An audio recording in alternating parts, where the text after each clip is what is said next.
สบายดี MC ที่คุณลูกค้า PCP เราเด้อมันมีเอาวันที่6 เดือน 4 2026เด้อเรากลับมาได้เราไม่ได้ซุปเปอร์เฮฟวี่มันเป็นอันนี้เราซุปเปอร์เฮฟวี่16 มิลเด้อเราคงเวียดนามอีกไซออนเด้อเราดีเด้อเราดีมันดียังกลับมาฮอดเด้อลูกค้าได้สนใจเรายังโทรมาให้หนองตังวัดแอป02097628224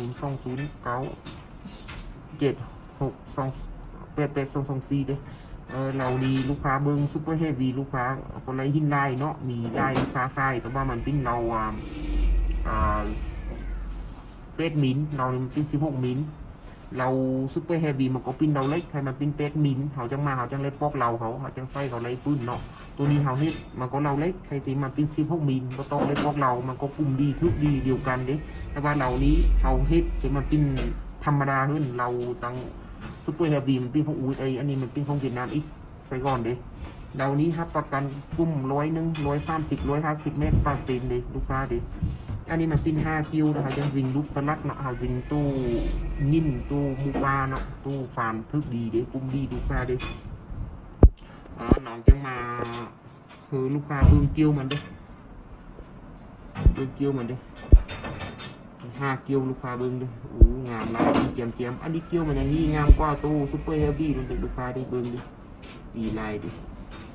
อันนี้มีครับประกันปีนึงเรานี่งามลายลูกค้าได้สนใจเราดูสนใจปื้นแจ้งทุหาน้องตังวัดแอป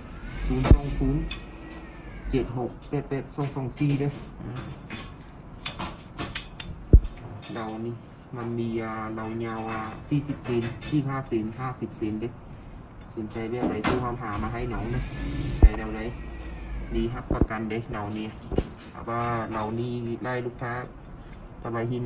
เขาของหินไล่เนาะของหินไล่ลูกค้ารีวิวก็มีไล่ลูกค้าค่ายเนาะถ้ามาค่ายเขาค่ายซุปเปอร์เฮฟวี่อัน16 มิล8 มิลเนาะอันนี้ของน้องมันเป็น16 มิลเลยถึกดีกุ้มดีได้เขาประกอบหัวตู้เคซองMCทักที่กู้ทุบตั้งต่อคือกันเดียวกันหมดเลยลูกค้าเดือดสนใจเราเนี่ยตู้มาให้น้องเนี่ยตามเบอร์วัดแอปของน้องนั่นนะ